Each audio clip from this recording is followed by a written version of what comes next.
Ladies and gentlemen, weather report for Friday, June 24th, 2022, I think. Could be. How you doing? I am doing okay. How about you? Well, that took a long pause. What the fuck? I don't know. I was just thinking that Jefferson or Andrew would answer, and then I would give my answer. Well, it's funny. I find yeah. So you're waiting for the next guy to do it, right? That's right. I guess I just need to be. Or we need to just tell everybody be aggressive. Be aggressive.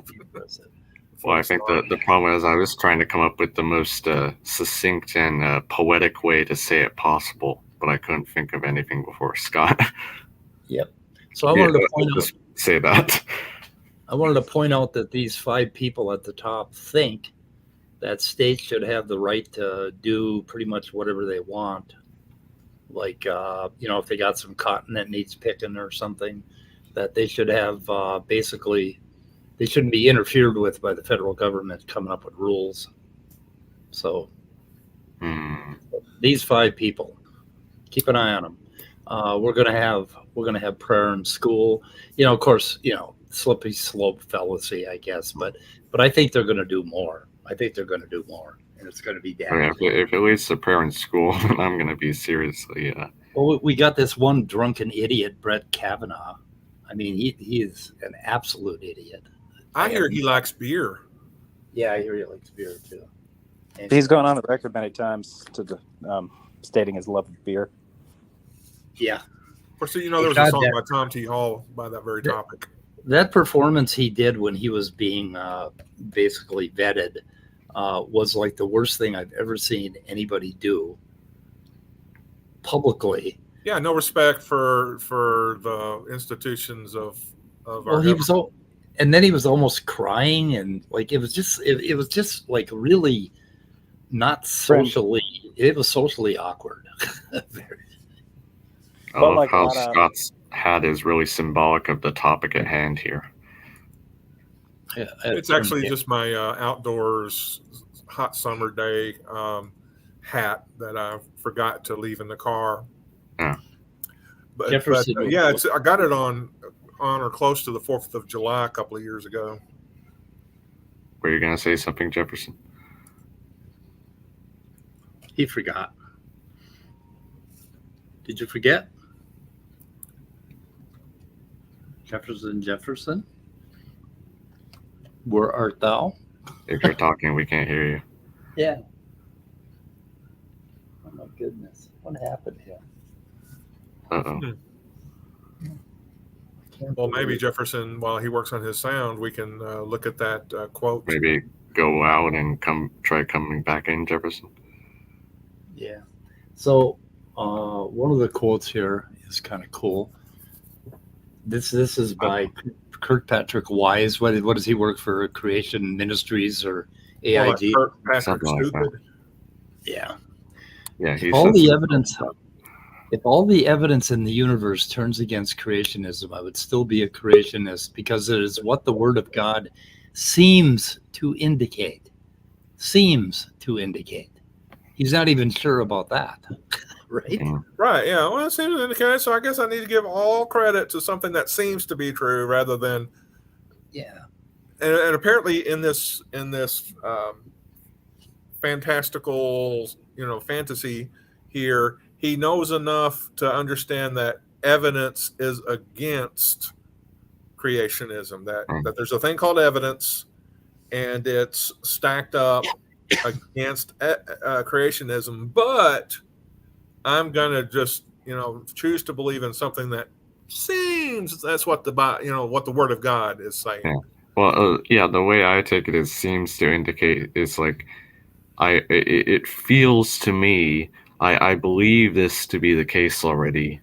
So Yeah. that's what that little phrasing there seems to indicate. Ah ha ha. In other words, actual evidence is not going to shake me from my predispositions. Yes. And here we have the art of misquotation. Does somebody want to read this out loud? I think it. Okay, keep in mind that this guy died in 1975, so this was like back in the 70s that he said this. I shall read it if nobody else objects. Sure. Go ahead. Disagreements and clashes of opinion are rife among biologists, as they should be in a living and growing science. Anti-evolutionists mistake or pretend to mistake these disagreements as indications of dubiousness of the entire doctrine of evolution. Their favorite sport is stringing together quotations carefully and sometimes expertly taken out of context to show that nothing is really established or agreed upon among evolutionists. Some of my colleagues and myself have been amused and amazed to read ourselves quoted in a way showing that we are really anti-evolutionists under the skin. Theodosius Dobzhansky. Isn't that amazing? Nice. That's He's the very one that insightful. says. He's also the one that said nothing in biology makes sense without evolution. Yeah. That's the other one. Yeah. What were we gonna say, Jefferson? Or wait, can we hear you now? Yeah, am I coming through now? Yeah. Can you hear me? I mean, I can hear you, and you can hear me. That's called communication.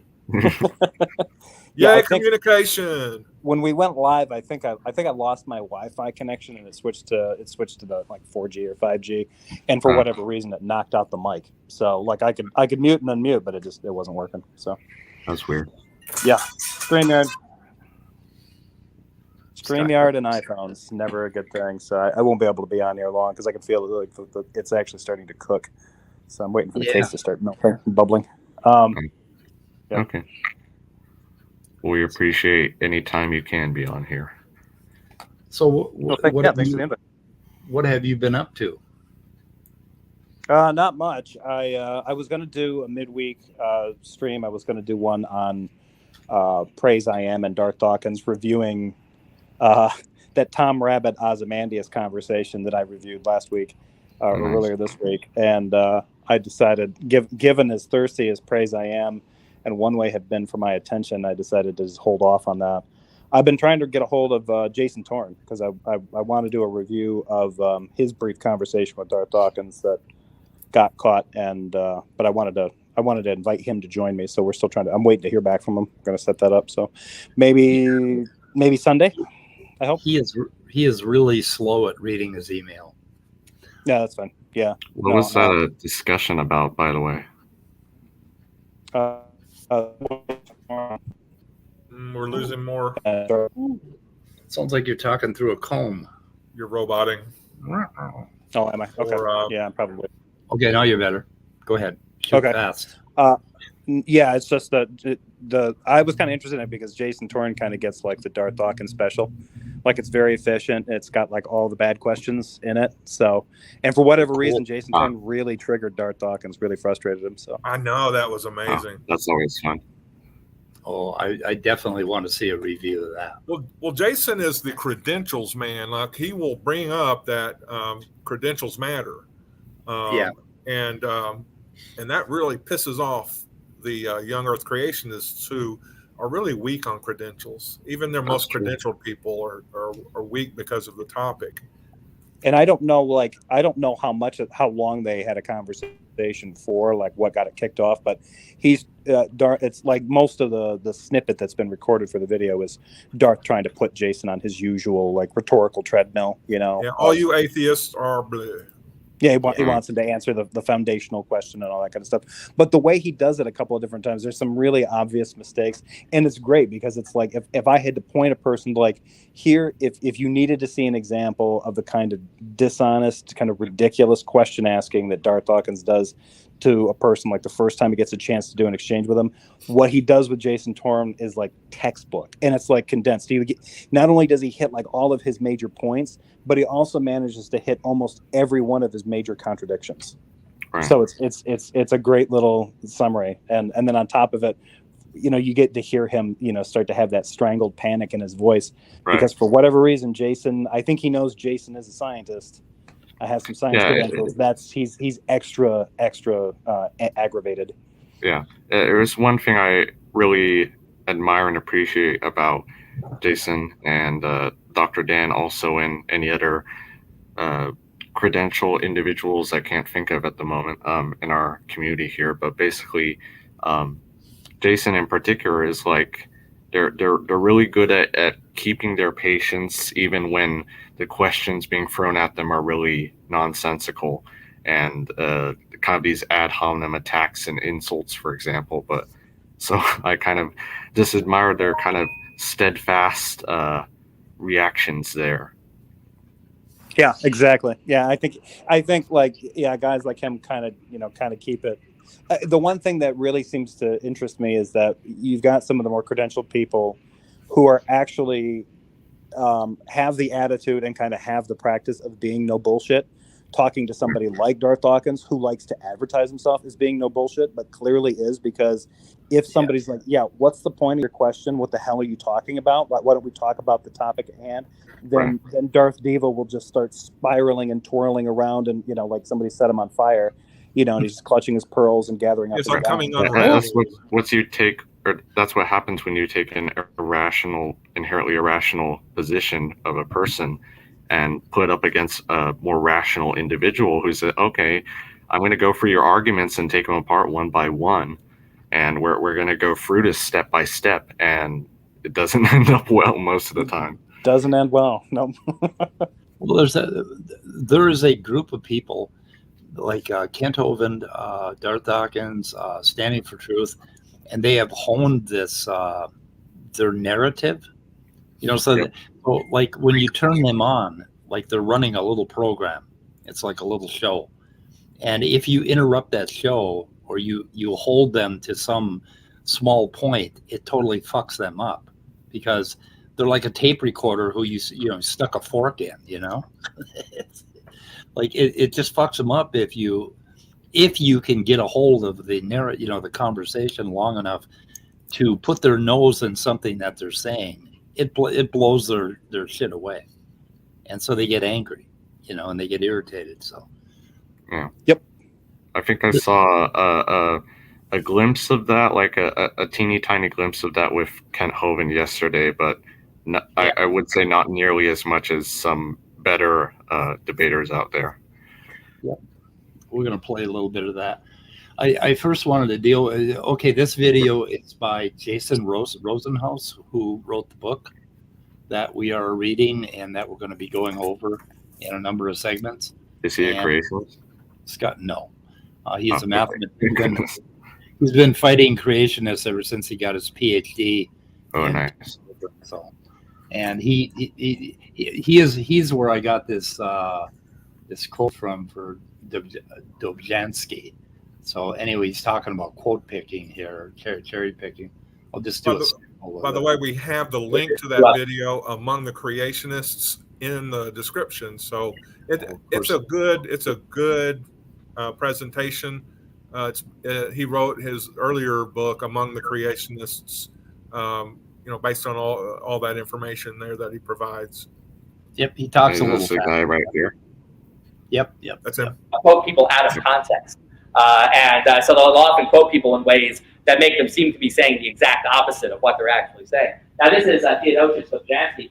He was not a creationist. He was a very prominent scientist. And I just love this quote. I think he describes it perfectly. That their favorite sport is stringing together quotations carefully and sometimes expertly taken out of context, so that nothing. Anyway, so the audio is a little bad on that. And then he does another one here where he talks about. So that's a standard little rhetorical trick. Here's another one I'd like to do. It says this is Phil Johnson. Now, Phil Johnson is an intelligent design proponent. This is another school of creationism. We mentioned young Earth creationism and old Earth creationism. Nowadays, there's a lot of press about intelligent design, which is this very watered down form of creationism that was an attempt. Basically, it was a legal strategy devised in the late 80s.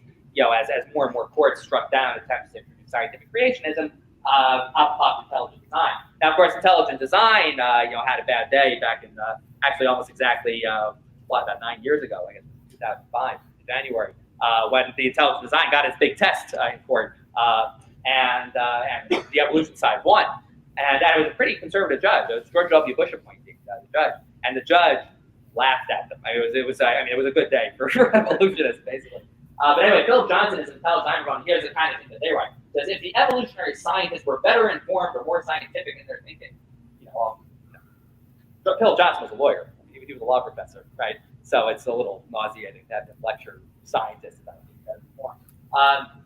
If we maximize the origin of information, the materialists know this at some level, but they suppress their knowledge and protect their assumptions. Now, look at some of the. Anyway, it's a pretty good video, but this is random scolding. And Sal Cordova and Amory Moyna do it about 50 times during every one of their broadcasts. The scientists just aren't aware of the research that we're reading from scientists. Like they're reading papers from scientists and saying that the scientists that wrote the papers that they think are supporting their position don't know what they're talking about. And it's like, what the fuck are you saying? I mean, do creationists ever listen to themselves? I mean, who the heck do they think is doing the work?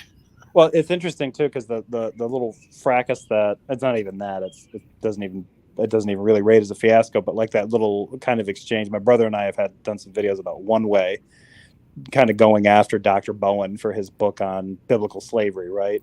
And like all he's done is we basically tried to make the argument. Look, Bowen doesn't have novel research in this area. He wrote a book where he's trying to sort of synthesize consensus scholarship into like an explainer, into a survey book, for lay people.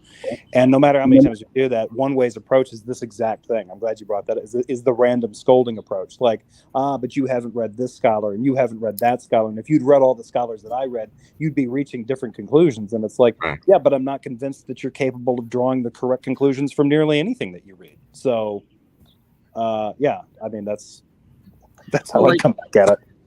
Wait, look at this right here. So Otangelo is offering this evidence. A 290 million year old forest was discovered in the universe that's only 6,000 years old. I don't know what he's going on about here, but right there, right? Well, now you bring him up actually, because this is a point Kent Hovind made yesterday about, well, it's one of his favorite points actually about these so-called polystrate tree fossils, which actually isn't the term geologists use. Surprise, surprise. They are just called upright fossils most of the time. But I'm actually glad you brought that up, Otangelo, because that is something I want to talk about. And props to you for leading us into that topic. If you're willing to go into that in a little bit speed, I'll address what Otangelo said here.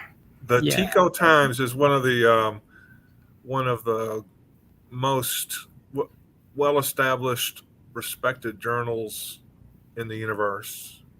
Is it really? Oh, really, Otangelo? You're going to say that? That's pretty ironic coming from you.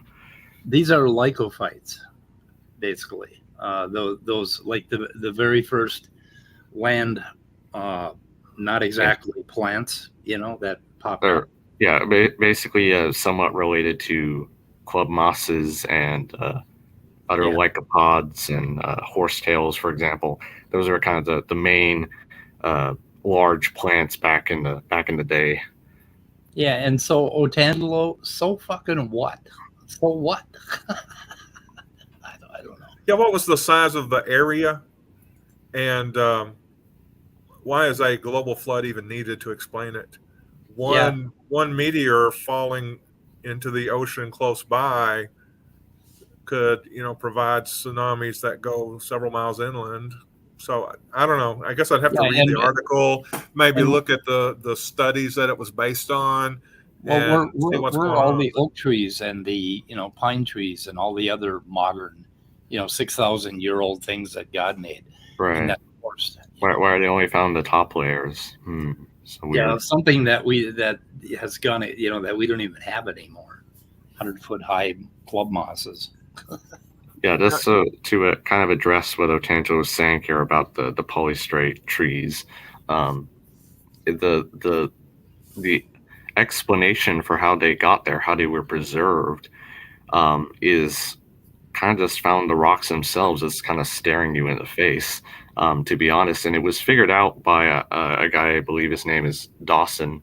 I forget his first name, but something Dawson, almost a century and a half ago, where he recognized from the sediments around these polystrate trees, which, by the way, are not fully taller formed tree trunks. They're just little snippets of it, usually the bottom portion of it with the roots attached, which shows that they were there in place when the sediments accumulated around them. It's not like a large flood carried them around and then happened to place them in the sediments with their roots breaking into the underlying sediments in the first place. That's just unreasonable. It's a good question. If they were there in place, how did they get preserved under these layers of sediment? Well, many polystrate fossils, these polystrate trees, I guess you could say, are found in with layers of volcanic ash around them sometimes, and sometimes from wind-blown sand dunes, for example. But the most common depositional environment that you find them in, indicated by the sediments around them, is from these river floodplains, which, surprise, surprise, often flood their banks and deposit these thick layers of sediment. So it's weird that they creationists and intelligent design proponents seem to mix up the concept of uniformitarianism a lot, and you can kind of see that in the discussion later here, because go ahead. Yeah, I was just agreeing with you. Okay. Yeah.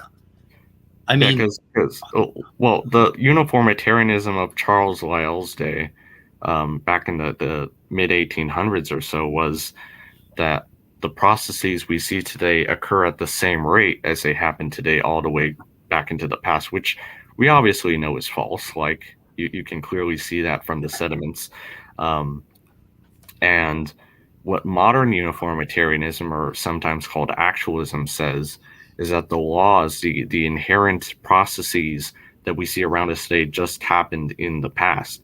Like there are occasional, not supernatural catastrophes, which was the opposite view of catastrophism, but there are cases where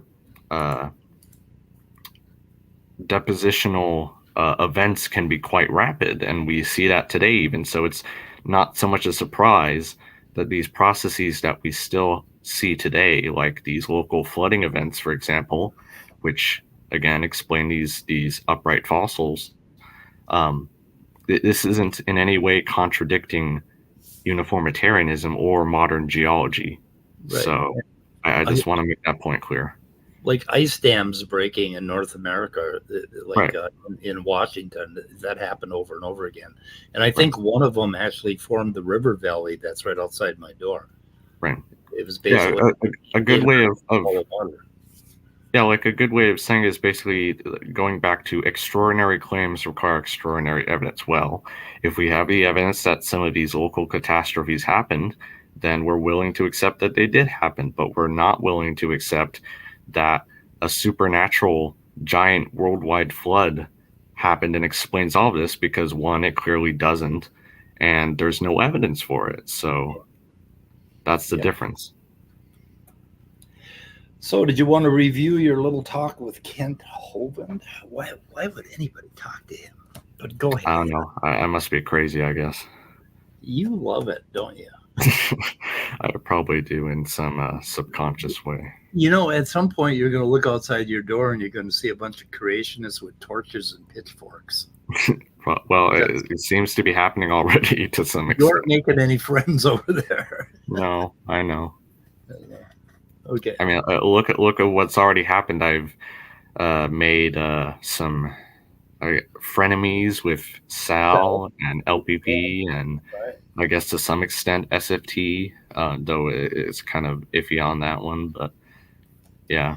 So I challenged Standing for Truth. I challenged Standing to a debate and told him I was going to whoop his ass on modern day debate, but he hasn't gotten back to me. And the reason I challenged him is that he was trying to talk me into it the night before. Him and some of his cohorts were calling me a coward. Oh, you know, why don't you come debate? Why don't you do it on Modern Day Debate? And I said, and I didn't really want to, but then I thought about it, and it's like, yeah, okay, fine. Okay, let's do it. But he hasn't got back to me. That was like 4 days ago. On endogenous retroviruses and transposons and viruses in general is what I want to talk about.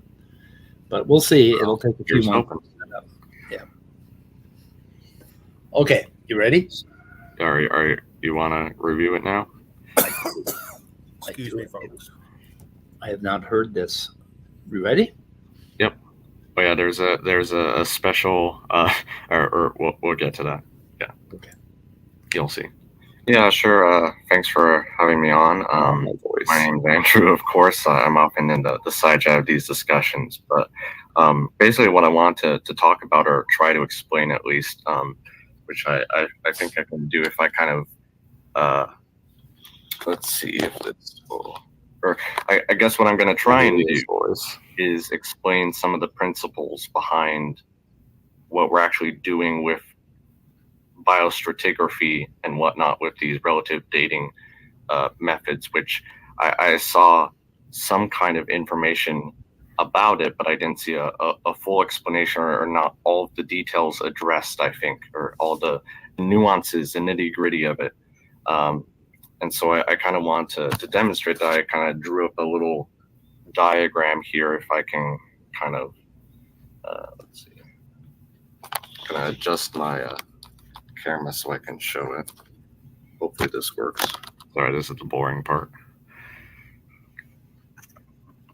Are you trying to share? Oh, okay. Yeah, I kind of literally just drew it up right now, but Can I ask a question real quick? showing okay? Or How long ago was this particular video? it was yesterday. Yesterday? Isn't that when AJ was supposed to be debating Kent Hovind? Did it not? No, I think that was a couple days ago, wasn't it? Because Somebody got presumably Kent Hovind was, so sick he couldn't move, and Right. now he's setting up for a long discussion on. You think he's dodging AJ? You think he knows he doesn't have any chance to actually win without sounding like an idiot? No, I don't think that affects Kent Hovind. I don't think he's ever thought that. I don't think he's ever really cared. Hey, CRISPR's inside chat. Hey, CRISPR, long time no see. CRISPR. Wonder if he might join us today. We'll see. Probably not, though. I need CRISPR's expertise. He probably The other, Do you want me to put the invitation out? sure, why not? As an aside, the other paper that I put was a 2004 paper on exons and protein domains, which I'm not going to say any more about other than that it has to do with Jason Rosenhouse and the protein space that we were talking about on the last video. But I put a paper up there on, basically it indicates that exon shuffling to create new and de novo proteins with different functions is a real thing. There's a lot of evidence for it. That basically, like if you, we'll talk about it when we do the book. So we'll go on with this right now. Okay. Okay. I just realized I cut off part. I didn't show all my paper here, so oops. Could have adjusted my camera a little bit more. Real quick, guys, I just wanted to say thanks for having me on, but I do gotta go because my phone is now overheating, so it's starting to you guys are all starting to chop up. Yeah, and let us do get on with that Darth Dawkins Jason thing. That should be a fun review. Yeah, I'm just waiting to hear back from him. I hope he gets in touch with me. I think he was thinking this weekend. I think maybe Sunday. So hopefully we can line something up. He's on Pacific time. So yeah. So Jason, if you're out there listening, some point in the near future, get a hold of Jefferson as soon as possible. Yeah, he's got a response from me asking about Sunday, waiting for him in his inbox. He's just hopefully we get that set up. So, but yeah, it'll be fun. So, but yeah, I got to get going. So I will see you guys later. Thanks a lot. All right. Bye. See you, Jefferson. Bye. And also they were free. I am going to be on one of the Bread of Life's channels tomorrow, probably the evolution one, but maybe her main channel. And I'm going to be explaining why I believe in evolution. And I don't know yet until I start talking, basically, all the reasons that I believe in evolution. And it's just sort of a different take on it rather than her trying to give me these one-off things that what about this or how did this evolve or whatever, that, I could talk a little bit about. You're talking about creationist whataboutism? I'm going to talk about atheism and evolution and how the two things are tied together in my life or not. By the way, our Jason Rosenhouse book, the first 2 chapters do a good job for anybody who wants to know why scientists think evolution is the theory of biology, behind biology, and how biology doesn't make sense without it. It's a good overview, especially in chapter 2. So we suggest getting the book, or there's other resources as well. But it's a good book for. It doesn't start out with complicated math. He gets into probability and other things, I think, starting on chapter 3. But the first couple of chapters are great overviews of some of the logic and some of the scientific reasons it's seen as the viable explanation of life on Earth. And I put a link in our description about where you can buy the book. And it's really, he really is an easy read. He's an easy read author. I really like the way he writes. So you should Global Flood explains all the fossil. Oh, wait, he's not joking, is he? So let's see. The current, what the hell? 7-1. Okay, July 1st. Now they've the AJ and Kendall. Oh yeah, the debate. Yeah, they moved it. Yeah. Okay, we'll move on with this. Sure. It's a little blurry, but I can put it full screen if you want to give a brief explanation followed by maybe a question or a point, and then we'll allow Ken to give his thoughts. Sure. Yeah, and you can still hear me from here. I'm kind of behind my camera. Yes. Oh yeah. Okay. All right, that's good. Yeah, so what I basically want to explain is what we're actually doing with these. You can see my hand here, right? Okay, Dannikins. Okay. I just did a Google search on your hand and I found you. Oh, finally. Your social security number. Oh, Yeah. no. Yeah. So we got you. We got you, Andrew.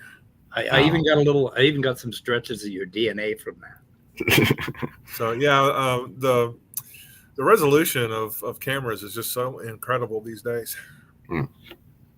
Okay. I kind of feel disappointed in myself here because I'm kind of cutting off half of the Yeah. thing I drew. So, oops. Yeah. Well.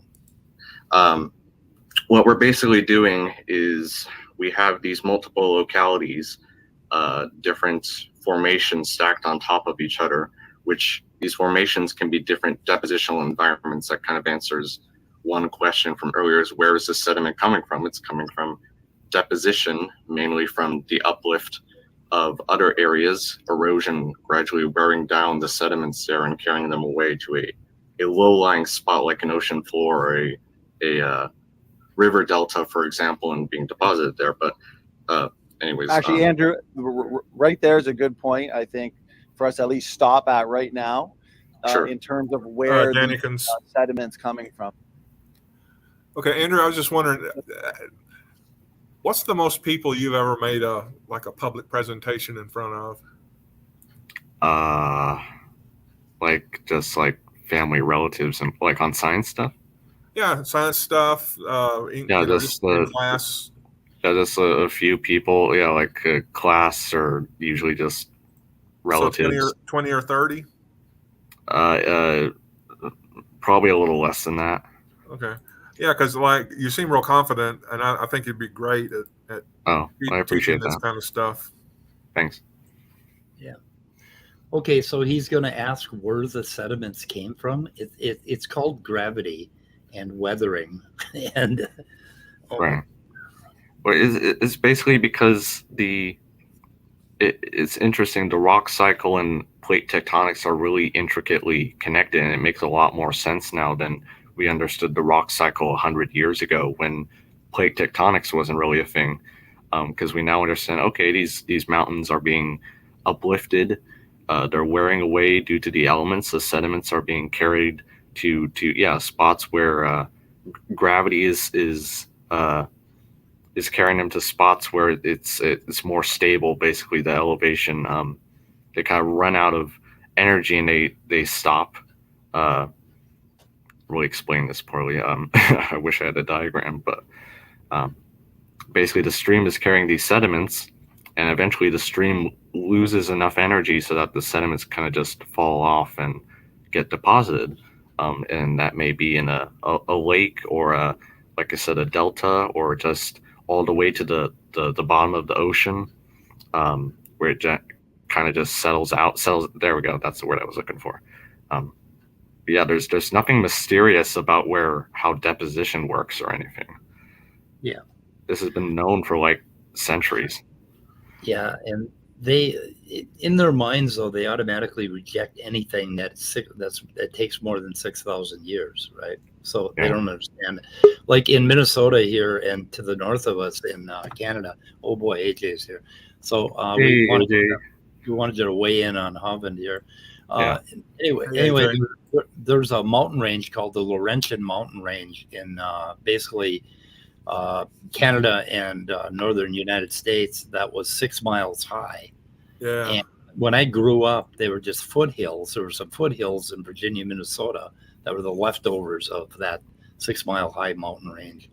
They're probably maybe 300-400 feet high. But that takes a lot of time for a mountain that high to get wore down. Sure.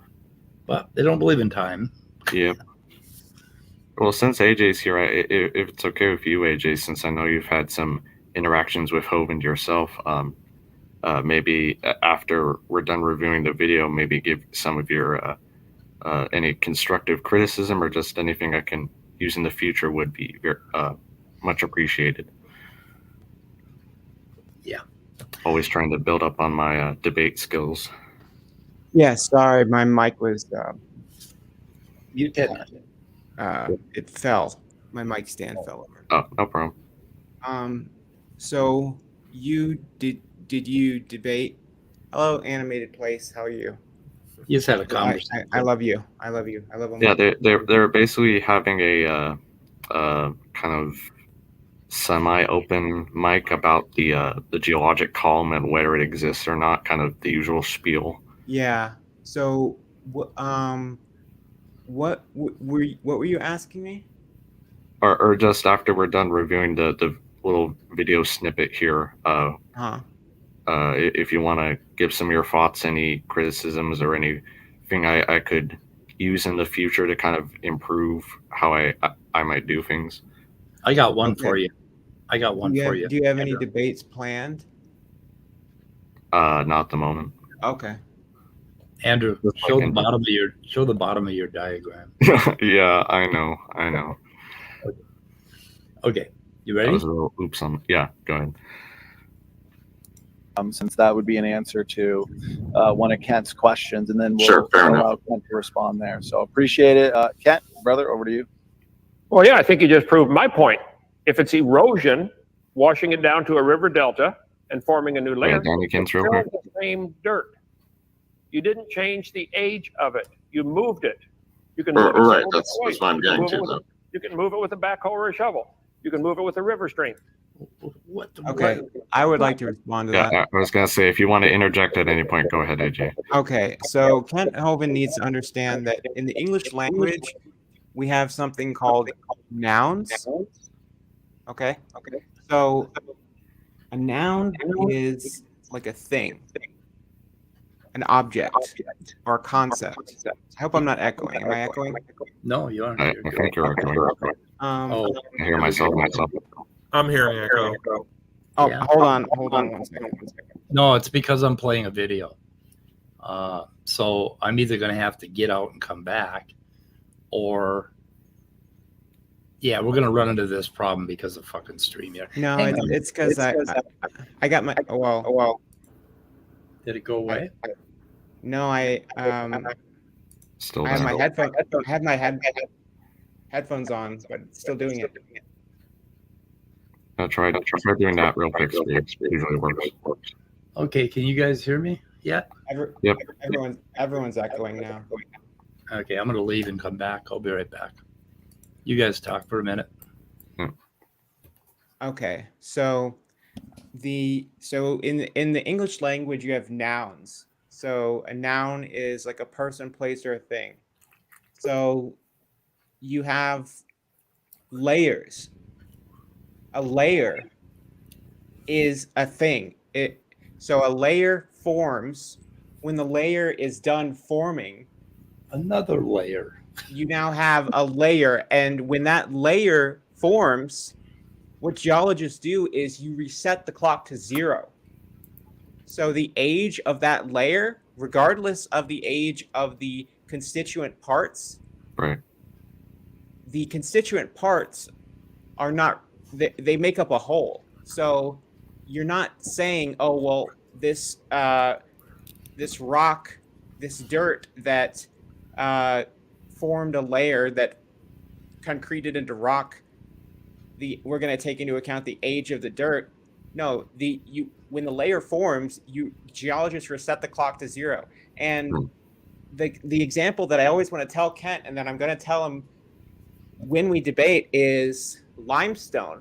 Because the way limestone forms is not, because he loves to talk about lava coming out of the earth, but the way limestone forms is that you have living organisms that have shells that are calcium carbonate. They die in the ocean and they sink to the bottom of the seafloor because of gravity in massive numbers, like billions of them.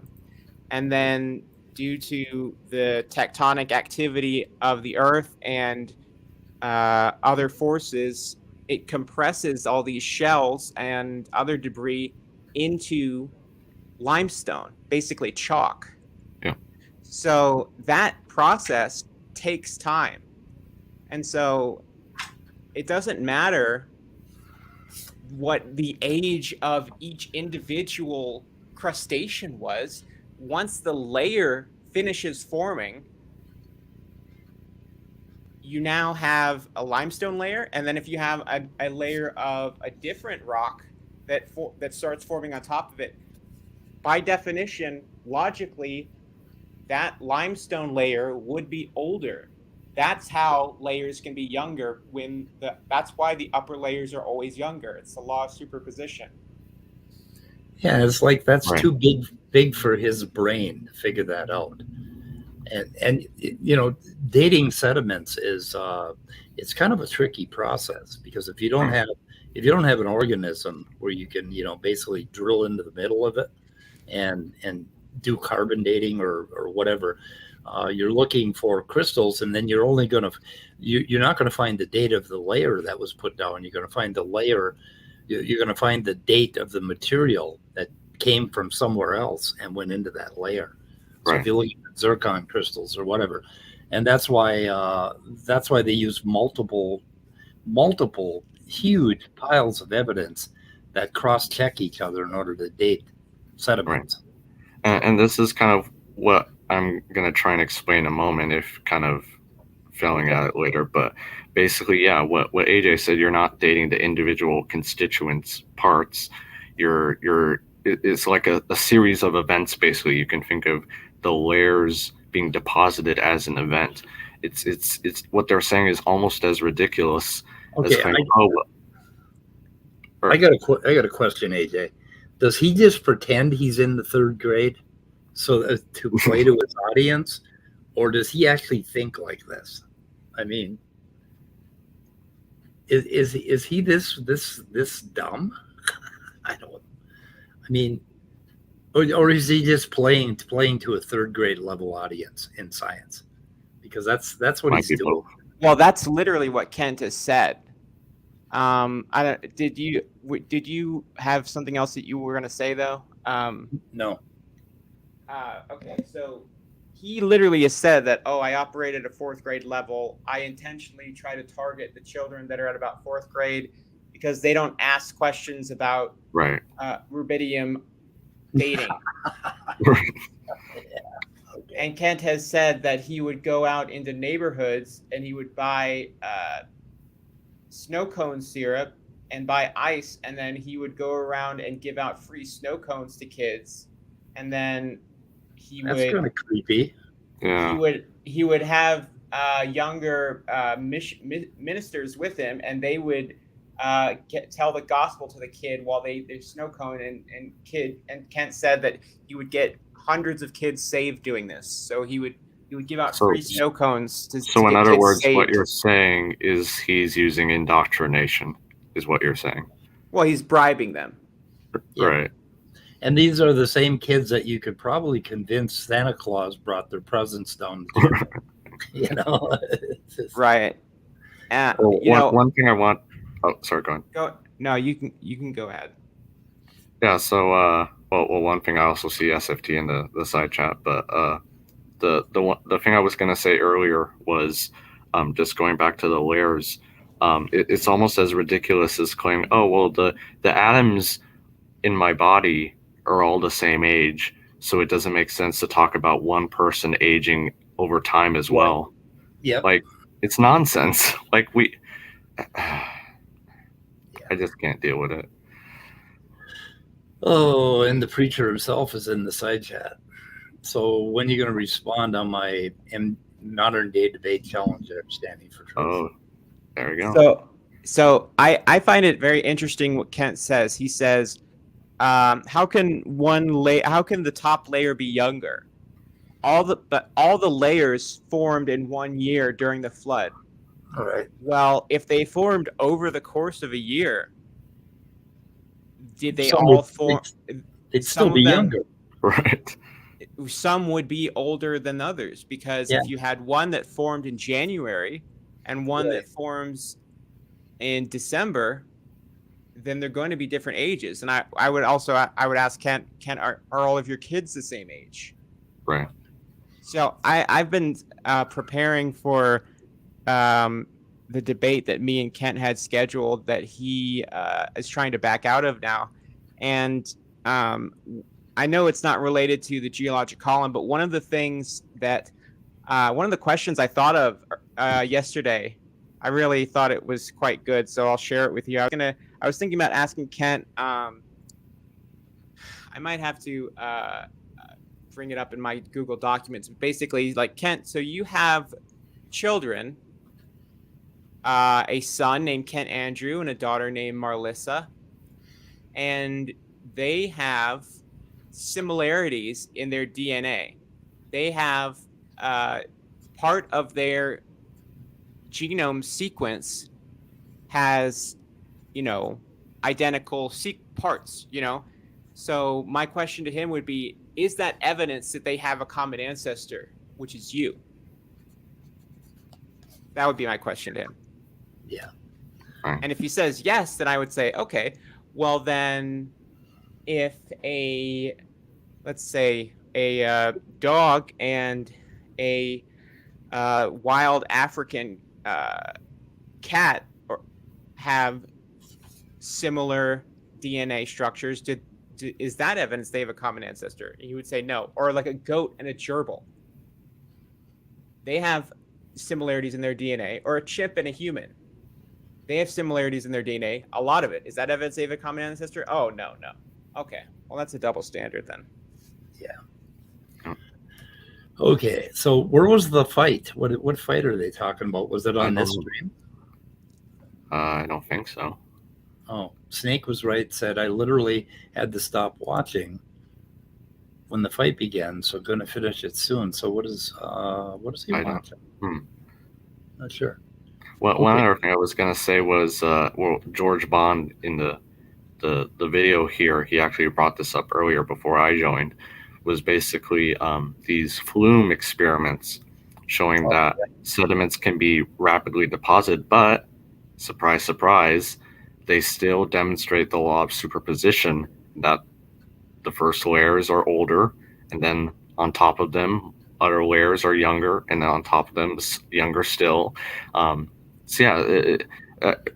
even like the law of original horizontality, for example, is known to have exceptions, and cases where it's violated. Like geologists aren't completely unaware of some of the things these experiments have shown. That's why they're not really that surprising, to be honest.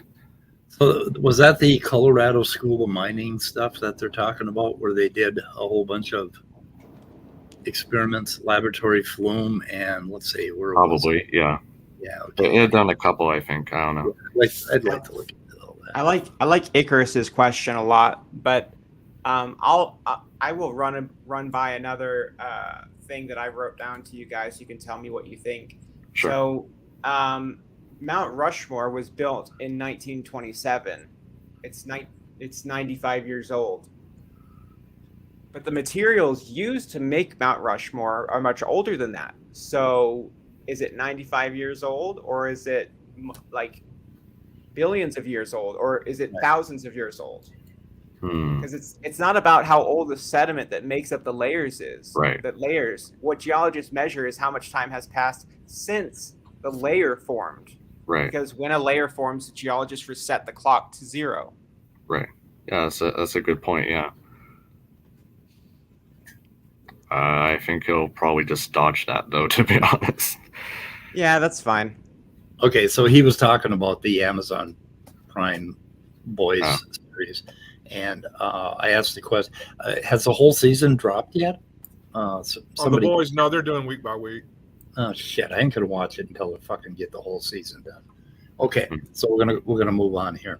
Yep. More video. Keep going. Yeah. Sure. I'm gonna start echoing again, probably. It's not changing the age of it. So the only way you're going to get the ages to be different, the layers to be different ages, is to bring it in from outer space. You did not answer the question. Oh my God. Well, basically, correct me if I'm wrong here, but if they were somehow hypothetically deposited on top of one another from outer space, you'd still say that they're intrinsically not necessarily different ages, correct? Well, that's begging the question. As far as on Earth, which is really all. No, that's not begging the question, and it's not how old the material is. It's the date of the date of deposition. It's right. Let it play for a little bit. Yeah. Okay. We can examine. Well, it's a hypothetical example. I'm just kind of probing your logic here. Yeah. If stuff kept falling on the Earth from outer space, then we could say, as far as the Earth is concerned, these layers formed at different times. Right. But we have petrified trees connecting all the layers. We have the logic. Hold on a sec, before you go on there, because you're saying that just the sheer fact of deposition alone doesn't show that it's one age or another. But here you're saying if they were deposited from outer space, that they're necessarily different ages. That kind of contradicts what you said right there. Yep. Well, theoretically, based on the Big Bang, every speck in the planet, in the universe, is the same age, 13.77 billion. Wrong. So you can't have any speck of rock any other age than 13. Well, I mean, not even all the elements were formed all the way back then. Yeah, and he's just being dumb about how you would date something. Wow. Well, it just shows how much the question I was asking him, how much he hasn't really thought this through. What he's saying. His logic, I'm 7 years old because your body replaces at least once every 7 years. Right. It's ridiculous. Yeah. So what you're really finding with your geologic column and carbon dating and potassium, argon, rubidium, strontium, lead-208, lead-206, all of them, they're trying to find something that matches what they've already decided. I suspect, I don't know who you are, rational empiricist, but I suspect you believe in evolution, and you've already decided the evolution theory is true, and we have to defend it. Evolution has nothing to do with sedimentation. Oh, that's literally what I'm about to say, so keep going. Is that your position? Do you believe evolution is true? Well, we're here to talk about the geologic column, not necessarily evolution, so that's kind of off the top.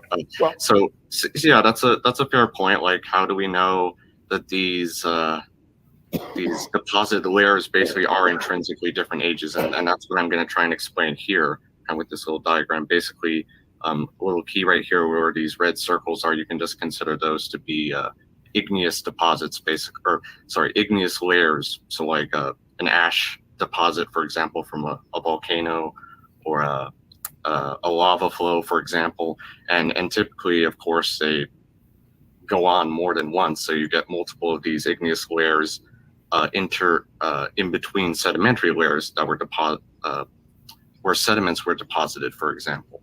And what we're doing basically is, say you have one locality, you can use radiometric dating, for example. Today, I am excited to continue the conversation the igneous about layers hell.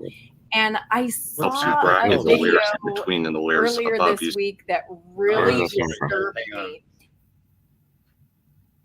What was that? Huh.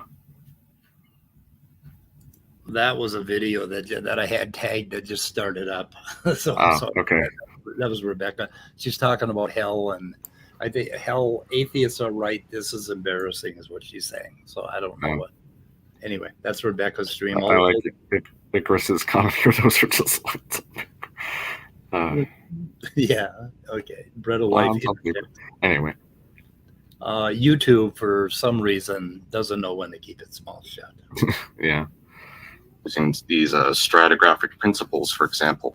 Now, the other thing is, how do we know that this geologic column over here, for example, is really a thing globally, is because we can correlate these different localities, basically these different stacked up formations, using what you mentioned earlier, the index fossils.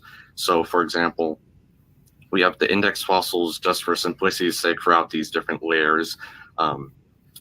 And you can correlate them. You can show that, okay, this bit right here has the same index fossils as these layers, even though they may be different depositional environments, different sediments involved. And that shows, okay, these layers are correlated. Now, using the radiometric dating techniques from these, or the ages from these igneous layers, you can bracket the ages here. So, for example, if this is 80 million years, this layer right here, this is 70 million years, you can bracket the ages between these different localities. For example, that's how we determine the geologic column. Now, you may ask, okay, how do we exactly determine? Actually, Andrew, let's stop right there then, just to make sure we don't get too much on the table. So I am guessing that Kent Hovind doesn't know how to do a crossword puzzle, which is kind of what you're describing. So Andrew, I will give you a piece of advice here, and I commend you for actually. I didn't realize when I came in here that you would actually talk to Kent. Was this yesterday? Yeah. Oh wow. Okay, so good. Well, good for you. I'm not being sarcastic. I think that's really good. So the piece of advice that's screaming in my head right now is that you need to simplify what you're saying, because I'm having trouble following it. Kent does not know what bracketing is. Kent doesn't know what a locality is, and I know Kent says, "Oh, like one topic at a time," but you are mentioning several different topics in quick succession, because you're talking about radiometric dating, you're talking about, which is absolute dating, but you're also talking about index fossils and bracketing dates, which are two separate dating methods that are used together. So you're going too fast, and the diagram, Kent is not listening to what you're saying. So I know that. Yeah. My suggestion is always, to just you got to kind of get down on the fourth grade level with Kent. Try and come at an angle with a really simple question of poking holes in his logic. I loved what you were doing earlier. That was really good. But with this part, I don't like. But does he look like a fourth? Does he look like a fourth grader? Or just to explain, kind of my goal here wasn't to argue with Kent or anything. My goal was to come in and show to anyone listening in the audience why he's wrong. Yeah. Sure. Anyone on the fence. So it wasn't really trying to explain it to him necessarily, just to kind of explain it in general, and how these different fields are connected to one another, if that makes sense. So I get what you're saying. It's just my goal behind it wasn't exactly to have a debate per se. Sure. And Sure. you should change your name, Andrew, to Dr. Empiricist. I don't think I'm quite at that level yet. You're certainly, if he can call himself a doctor, so can you. Yeah, fair enough. Have you guys seen the debate with Kent and Nick Planarwalk? No. I think I saw part of it. I watched the entire debate from start to finish last night. I thought it was one of the best debates I've ever seen against Kent. This guy kicked Kent's ass. Oh, cool. Okay. Yeah, I think maybe that would be a good video to watch too. Okay. Maybe later. I loved it. I thought he did it was so good. I was just really. How long enjoying ago? it. How long ago was that? It was a few days. It was like last week. Okay, I'll see if I can find it, and we'll check it out. Okay, go on. Sure. Yeah. Let it play. I appreciate that and the visual, and I'm going to unmute Kent. Kent, go ahead, brother. Well, notice he keeps mentioning radiometric dating. That wasn't invented till the 1950s. Okay, way before that, they were teaching these layers are different ages and millions of years. So that way before, it predates radiometric dating. And when you take a sample in to get it radiometrically dated, they will keep testing it until they find the number they want. False. Because they know it's supposed to be this old, and they've got all kinds of excuses they can use why the radiometric test didn't work. Contamination, is the big one. Something got contaminated. So they actually date the layers by the Say type something of about that fossil. real quick. They're called index Yeah. fossils. That's called an excuse. Right. That's an excuse. That's called. It's we called have- using the tool properly, is what it's Right. called.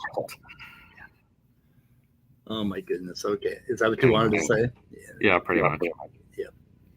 Is this his diagram? Yeah. Okay.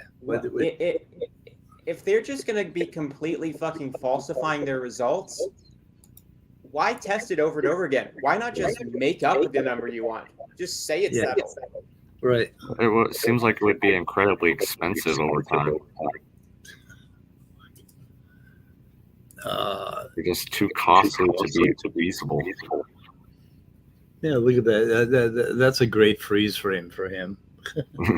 We have an observation from RJ, Echo. Okay. who's welcome Yeah. to come into the stream if he can get enough bandwidth.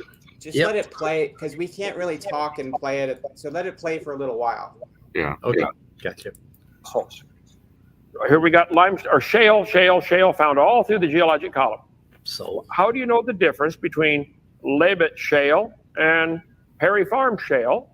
They're both shale or Okay. limestone. You can take any of the sedimentary rocks you'd like. They date them by the fossils, which is based on the assumption that evolution is true. They've already decided they've got a chain of events of animals turned from an amoeba to a whale over billions of years, and it went from single cell to multi-celled, went through the fish, amphibian, reptile, mammal farm. They've already decided that. That's unquestionably true in their religion, and evolution's a religion. Okay, so they've already decided if I find a fish in a fossil in a rock, that's got to be a certain age. If I find a bird, it can't be the same age, because it's all based on the assumption that evolution is true. you just explained to him about the igneous layers, and he didn't get. Well, hold on. I'm gonna get more into the later. I think. It's just absolutely stupid. I'm totally humble, unbiased opinion. Go ahead. Well, sure. Appreciate that, Kent. Okay, go ahead, Andrew. Sorry.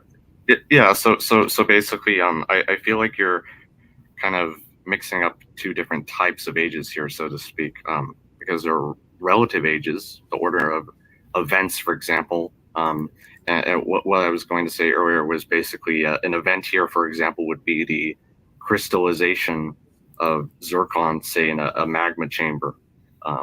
And that's kind of an event that's happened, and you can determine, okay, like I said, by bracketing these ages or these different layers, this is the order of events. That's a relative age, basically. Okay, this happened older than this happened much earlier than this happened much later than this. And that's what basically the index fossils are used for, is determining these relative ages. The radiometric dating is used to determine numerical ages. So that's a key difference there, and that's why it's not circular reasoning. Okay, let's let Kent respond to that. Go ahead, Kent. Okay, this is all still based on the assumption that all those layers couldn't form in 1 year. If the world was destroyed by a global flood, everything's being shaken up, moved around, redistributed. The animals are going to need to be sorted based upon their body density. Yeah, so it's okay. That wasn't you in the video. You should say no. Danny. Oh, yeah, okay. All right, Carrie, while I'm doing that, you want to jump out and come back in again? Oh, my goodness. Sorry. Yeah, so the reason we know that, well, one of the many reasons we know that these layers weren't formed by a global flood is because the sediments within them, as I kind of explained or mentioned earlier, are formed from different depositional environments, and some of them clearly don't have these massive water deposits. For example, you can have aeolian deposits, namely like just sand dunes, kind of wind moving it around and depositing sand all over the place, and that forms certain deposits. You have other deposits where you clearly have to have some evaporation going on. There are many different types of environments where sediments get deposited, and they can't all be happening at the same time in a massive flood.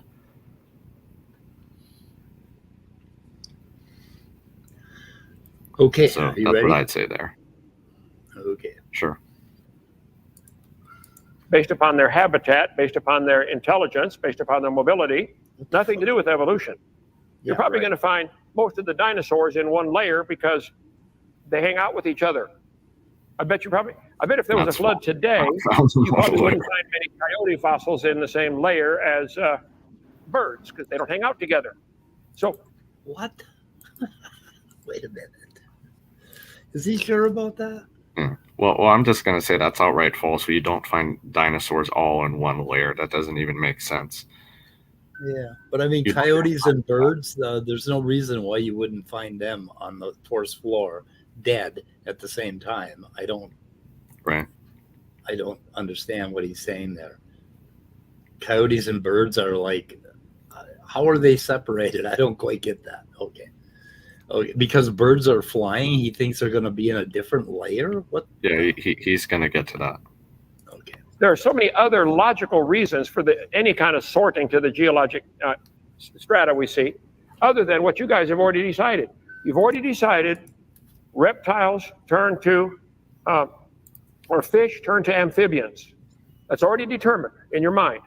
Now, if we find a fish fossil, we have to assign it this layer and this age. And now we can bracket the ones in between by the fossils we find.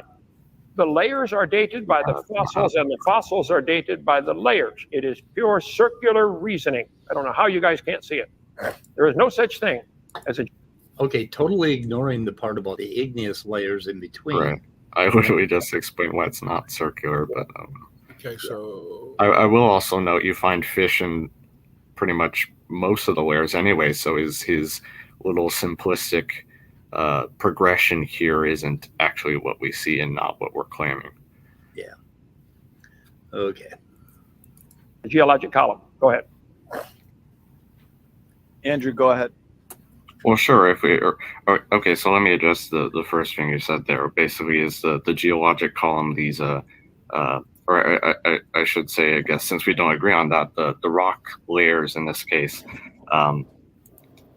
You're suggesting that they were, I guess, deposited by a combination of ecological zonation, hydrologic sorting, and mobility of whatever creatures existed at the time, right? Well, you can buy one of these sand toys at Walmart for $10. I'll buy it for you if you'd like. Jesus Christ. It'll make 20 or 30 layers in minutes.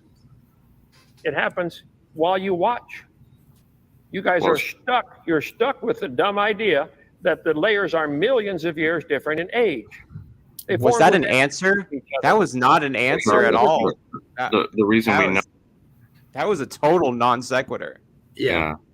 And I just wanted to say a fun fact real quick. Sure. So all the dinosaurs did not live at the same time. In fact, the time separating Stegosaurus and Tyrannosaurus Rex is greater than the time separating Tyrannosaurus Rex and you. Right, exactly. Oh my goodness. Go ahead. Okay. No, it's not from hydrologic sorting, though, is because you get these different layers stacked on top of each other. You can get sediments with more coarse grains, for example, larger grains on top of sediments that are finer in texture, for example. That wouldn't happen with hydrologic sorting. And even with the fossils, you find, say, in the exact same layer, you find creatures of different sizes and densities by today's standards. And turtles, for example, they're high density, yet they're found below many bird species, for example. So Go ahead. hydrologic sorting doesn't work.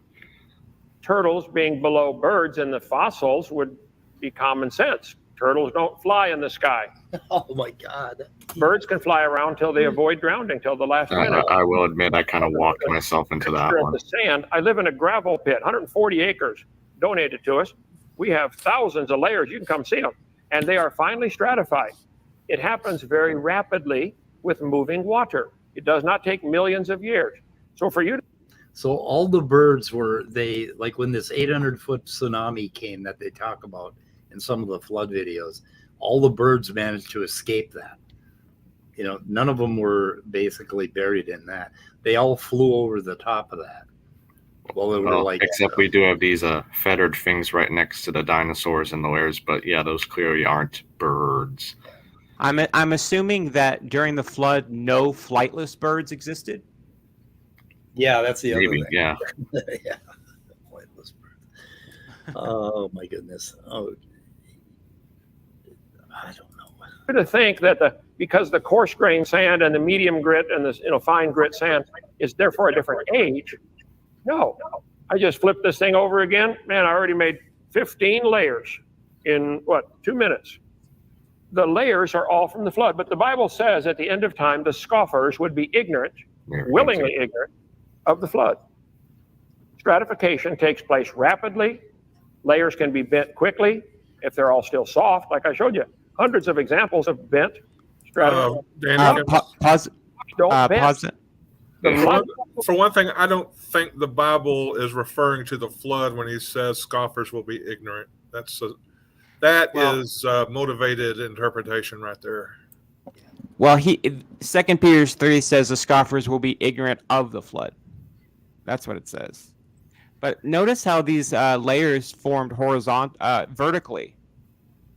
So 15 layers formed in 2 minutes, and they didn't form horizontally like Kent says happened during the flood. They all came down vertically. Interesting. Yeah. So I will also note they talked about the soft sediment deformation again, which I will admit, like George Bond, for example, he I think was referencing Andrew Snelling and how we supposedly didn't find any evidence of metamorphism in these bent rock layers. But my response to that would be deformation. The heat and pressure involved in deformation doesn't always cause these metamorphic changes. Like you can have different degrees of metamorphism in terms of how much heat is there, how much pressure you're involving, the forces and strains involved. So that's just one way to respond to what Kent just said there. Has anyone ever bought one of these sand forming toys? These things? Do they sort by size, or what do they do? The toy he's talking about, he's always showing his toy. So yeah. It has sands that are different colors in it. Yeah, but are they different? But why do they sort? If they're are they different sizes? I think there might be a different density or different grain size. I don't know. Right. So, but if you did that, you'd end up with by density and grain size, that would sort the column, right? But in sedimentary rocks, there's huge grains above small grains, and everything is completely mixed depending on what the deposition environment was at the time. So, it's not going to sort the way he thinks it's going to. You'll find much coarser grain things above much finer grain things. Right. That's the point I was trying to make. Okay. Yeah, let it play for a little bit.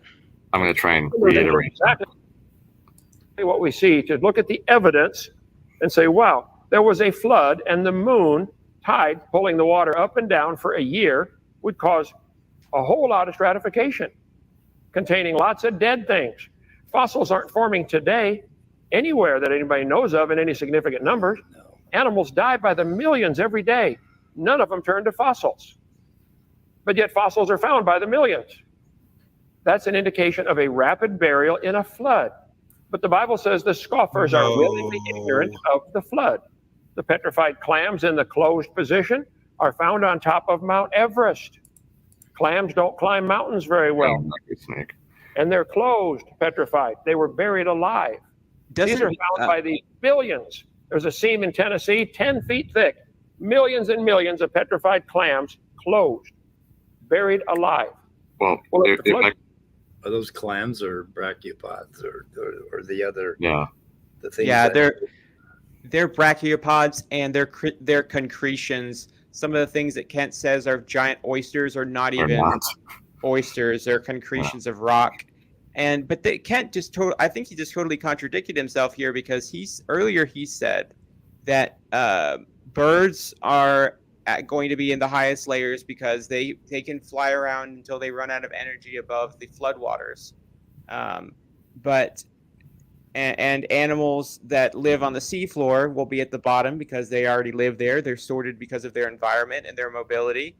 And yet we see clams on Mount Everest. Right.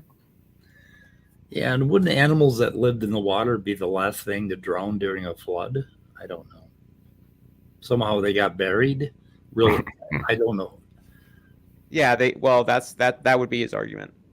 Yeah, I guess. Well, funny how we find clams in some of the upper layers too. And then if you've ever seen it, like look at a real violent tsunami, and we had that tsunami in Southeastern Asia. I'd like to take a look at some of the layers that were deposited, and do a little analysis of that, because I'm sure some of them are still there, but I doubt it's like he thinks it's going to turn out. Anyway, birds on top. I can respond to something you said earlier. Sure. Go ahead. Well, I think you're not quite understanding what I'm saying here, because I'm not saying you have the coarse grain sediments, for example, at the very bottom, then the finer grain sediments closer to the top. You don't get this. What I'm saying is you can have sedimentary layers where, for example, at the bottom of a certain formation, a certain sequence, you have layers made of finer sediments, which would usually be at the surface if hydrologic sorting was true, and above them, then you get, say, these gravel deposits, or say deposits where there are larger grains inside the sediments to begin with.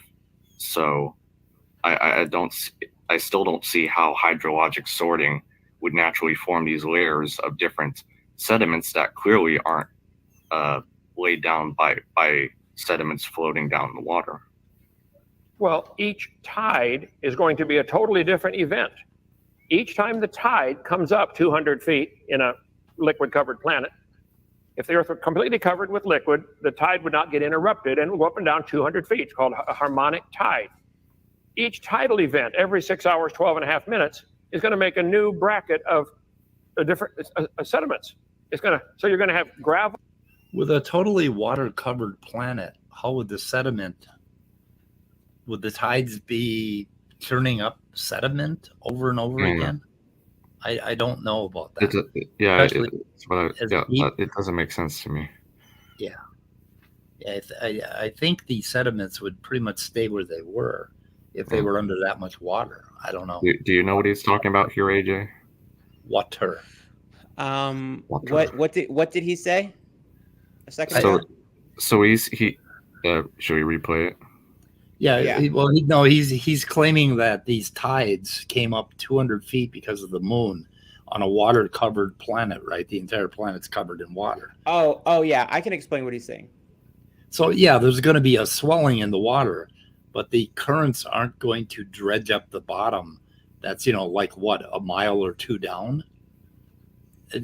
I don't think that would work if you had a water-covered planet toy, with a lot of water on top. I don't think the sediment at the bottom is necessarily going to be drug up by these tides. I don't know, but it would be interesting to try that experiment. I don't know how you do that. I guess rewind it a little bit. Okay, I will. 1, 2, harmonic tide. 2, 3, 4. We're also getting close to my bit here. Got a couple more minutes. Weighed down by sediments floating down the water. Okay. Well, each tide is going to be a totally different event.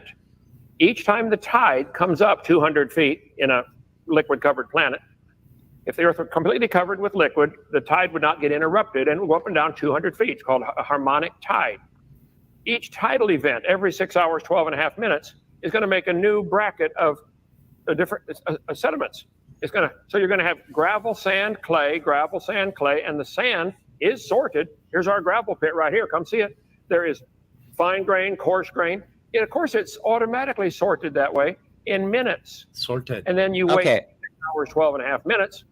Okay. I think I can explain what Kent is saying. So, Kent has this weird thing. I've heard him say this so many times, and it took me literally months of listening to it before I could wrap my head around what he was actually saying. I could never understand it.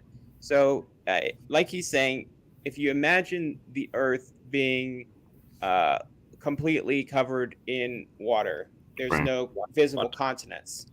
And you can picture the moon orbiting the Earth and lifting what he says a bump of water like 600 feet in the air, and 200 feet in the air. And he's saying that the tide wouldn't be interrupted by hitting land, even though that's what tide is. Tide comes in on beaches. That's what tide is. But it wouldn't be, quote unquote, interrupted. So you would just have this giant, massive tidal wave circling around the Earth, every 12 minutes or whatever.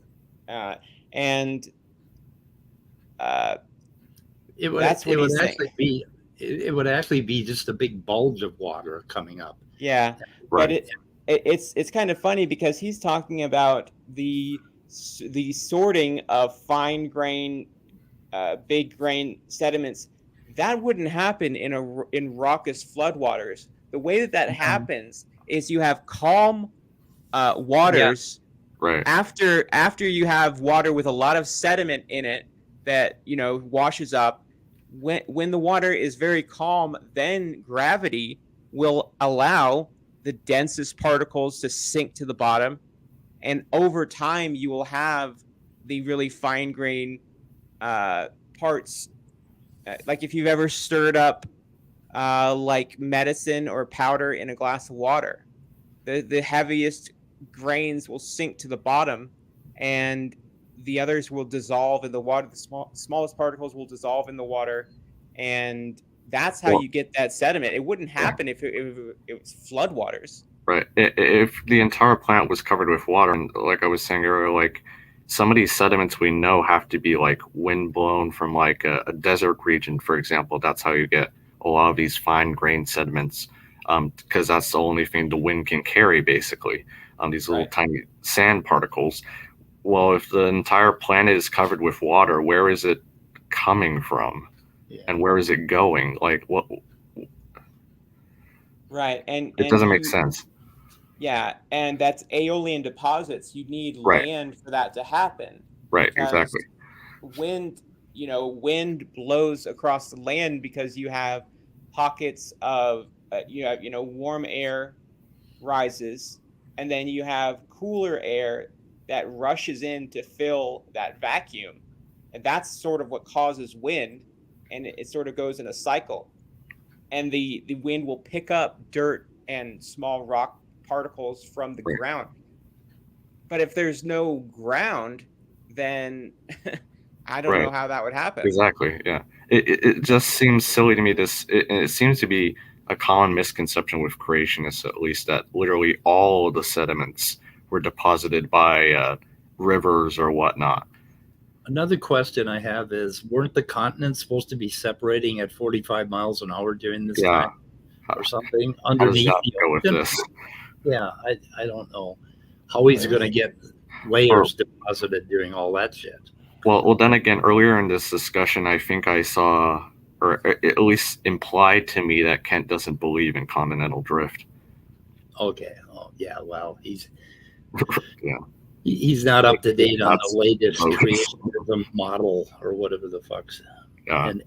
And yet he's on SFT's channel, and SFT claims to be at the bleeding edge of the latest creationist model. Yet they never disagree on anything. How the hell does that work? Well, I appreciate you being here, AJ, so you can explain that whole tide thing, because that doesn't make any sense. Yeah, it's very confusing. I get that. It's contrived. So I was gonna say, were you guys going to keep watching this one, or did you maybe want to check out some of that other debate that I was talking about? Or like I said, it's maybe like in the offline chat.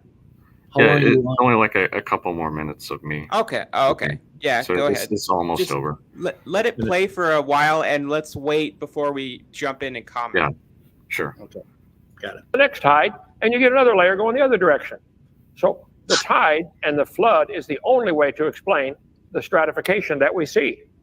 To say that there are coarse grain, medium grain, fine grain containing different fossils, that may be true. As I showed you, there are petrified trees connecting all the layers. That ought to be a big red flag for those who want to believe the layers are different ages. Well, but they never address for example, you can find the largest preserved fossil remains, for example, in the fine grain sediments. So the fossil sequence, according to, if say, hydrologic sorting were true, contradicts hydrologic sorting explanation for the sediments themselves. Because usually for the fossil to be a larger animal to be preserved, you need these fine grained sediments, and that's where we find them. We don't find them in, say, gravel layers or anything like that. First, I don't know that that's true. If fossils aren't found in coarse grained gravel, is that what you're saying? Right. Yeah, they're the largest ones usually aren't. I don't know how could that be documented. I'm going to go check around every fossil they found in the world. Okay, sure. You want to check it. So I guess go. Oh, I'm sorry, Andrew. I accidentally muted you. Let's just allow Ken to respond to that part, and then maybe make your next point. Go ahead, Ken. Okay. I would say, as I mentioned, the fact that we have fossils at all indicates rapid burial. Animals die today, and they get scattered all over the woods by the coyotes and the owls and the ants drag stuff around. We find fully articulated skeletons of dinosaurs, all the bones still connected. Lots of animals are found fully articulated, fossilized. No. They didn't lay around for a long time and get scavenged. They were buried rapidly.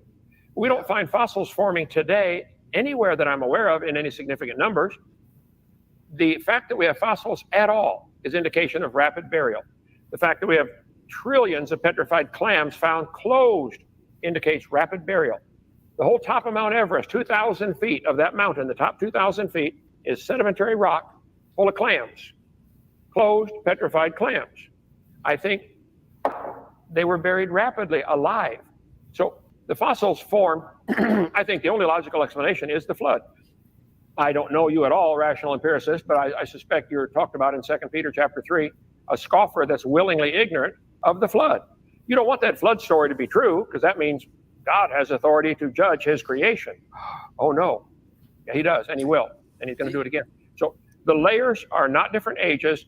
During the flood, while the tide's coming up and down and coming in and out, the velocity of the water is going to change depending on a number of factors. Contour of the ground. Is the moon at apogee or perigee? Is the moon and the sun lined up? Okay, Danikins. Water. So the velocity of the... He's misinterpreting that little stretch out of 2 Peter. It's not that they're denying the flood, but what they're doing is they're forcing themselves to forget that things were continuing as normal before they were judged, and then that's comparing it to what's going to happen, when Jesus comes back. Things are going to seem normal, and then boom, Jesus is going to come back. So he's still misapplying that passage. It just makes me twitch every time I hear him say something like that. That's out of context. Okay. But I think that's unless I'm mistaken here, I think that's pretty much most of the discussion here involving me. Yeah, we're getting at shoot it in the head level here on the stream. Yeah, well, I appreciate us going through it though. Oh yeah. It's great when you review especially stuff. AJ Andrew. being here, giving his thoughts as well. Yeah, and AJ's been very insightful. Yeah. So AJ, I would like to do some timestamps and take some time with the other video and maybe address it on Monday. Yeah, different. That's what I was saying, like a different stream or offline sometime.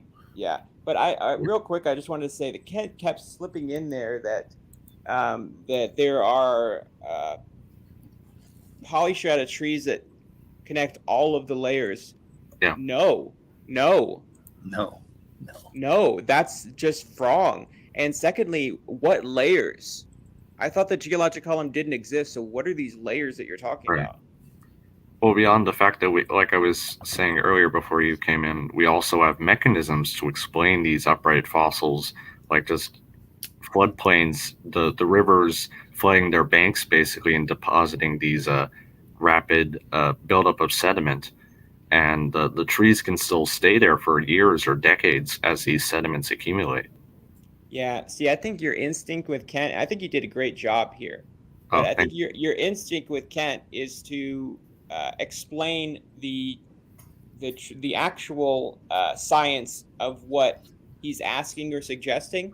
But what I like to do with Kent, and what I think is good to do, is instead just turn things around on him. When he says there's no geologic column, say, well, what do you mean by geologic column? Or when he says that they date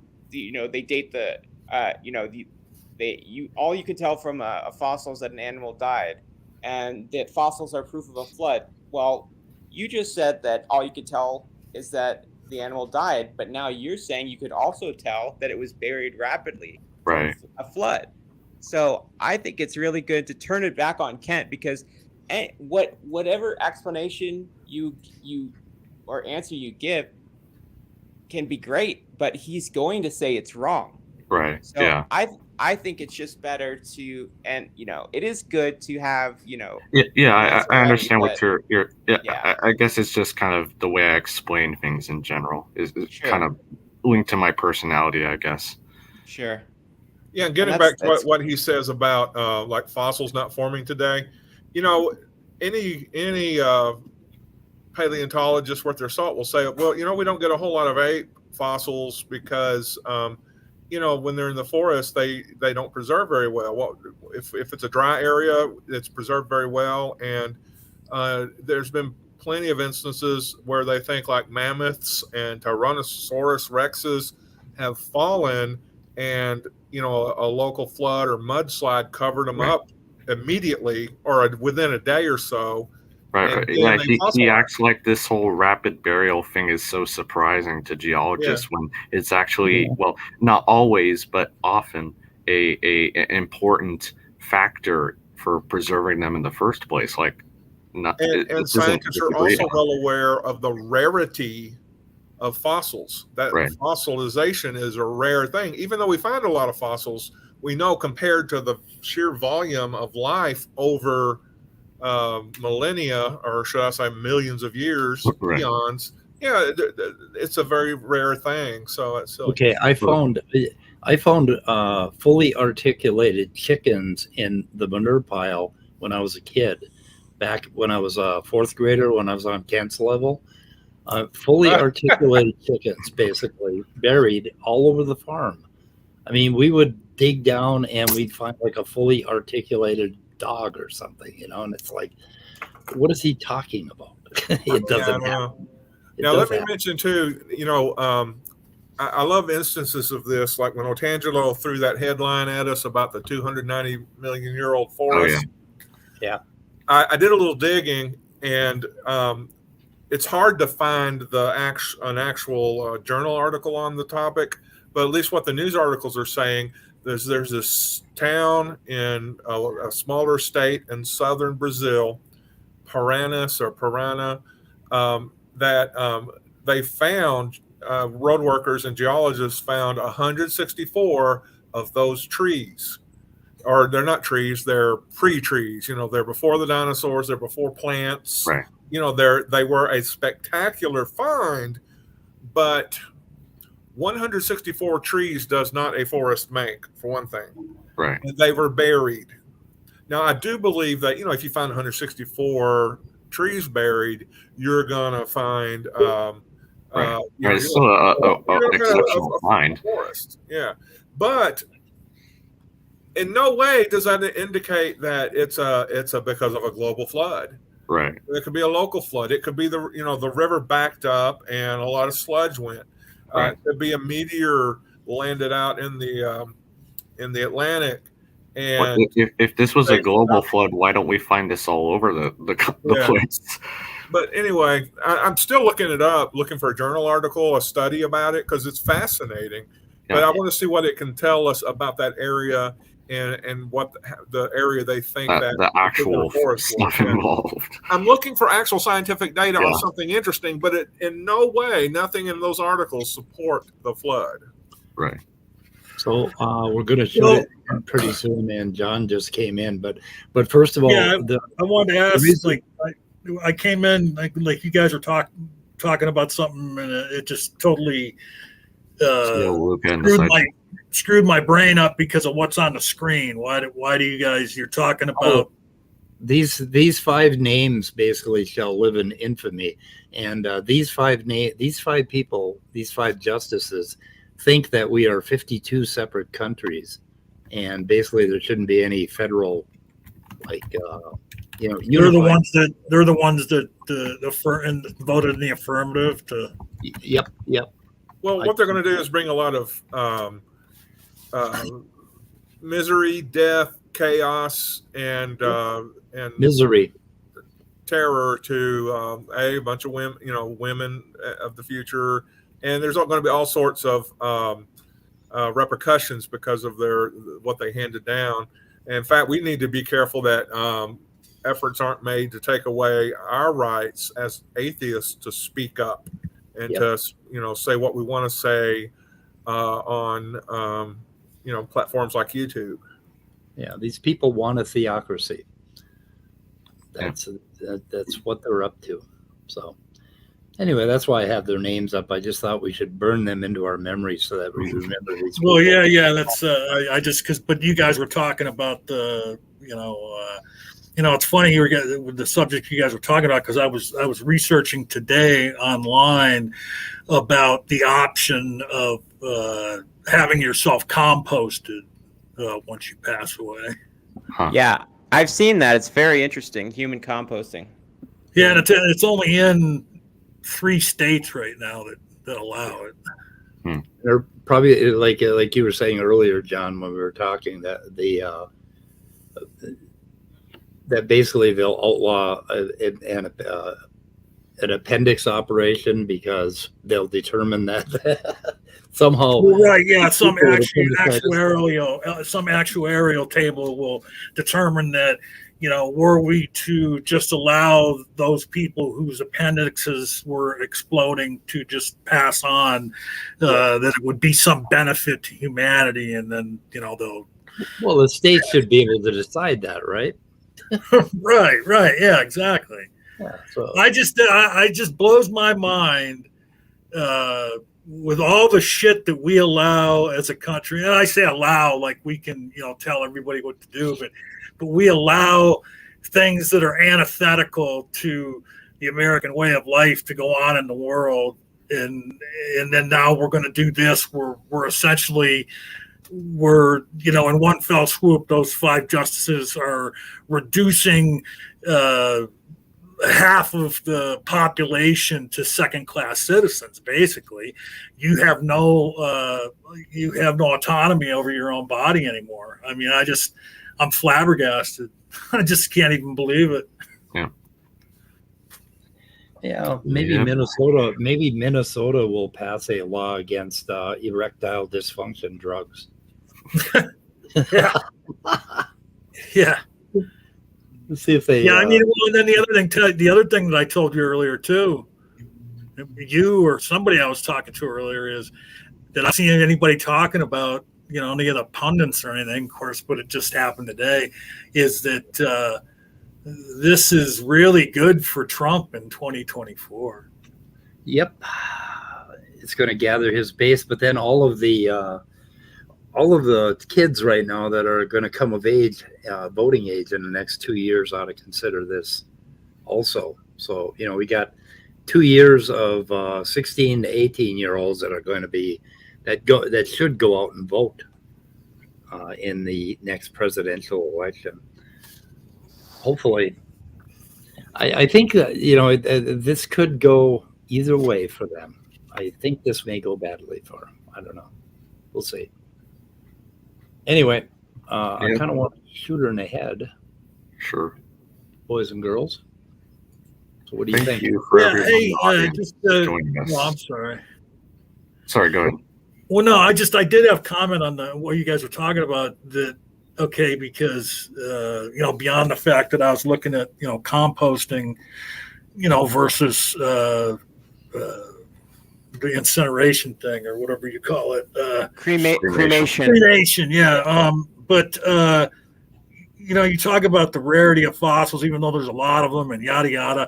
I mean, just like in this research I was doing, and one of the key questions that people had was, what about the skeletal remains? And according to them, at the microbial level, where the stuff gets broke down in composting, that the microbial level will do away with the bones and the teeth and everything too. So, I mean, not only are fossils rare, but even, skeletal remains that have been around for a long, long time are rare.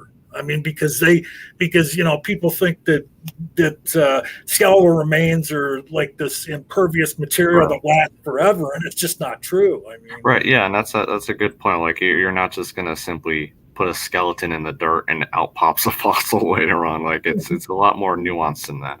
But in the areas where there has been a tsunami, I'm sure there are a lot of animals that are fully intact, buried underneath a lot of sediments, right? All over the place. And it's like they act, like you said at the very beginning, they confuse this catastrophism with, the uniformitarianism, right, or whatever. Kind of, confusing what we know about modern or they act like catastrophes we see today with, God swept away all the animals all at once.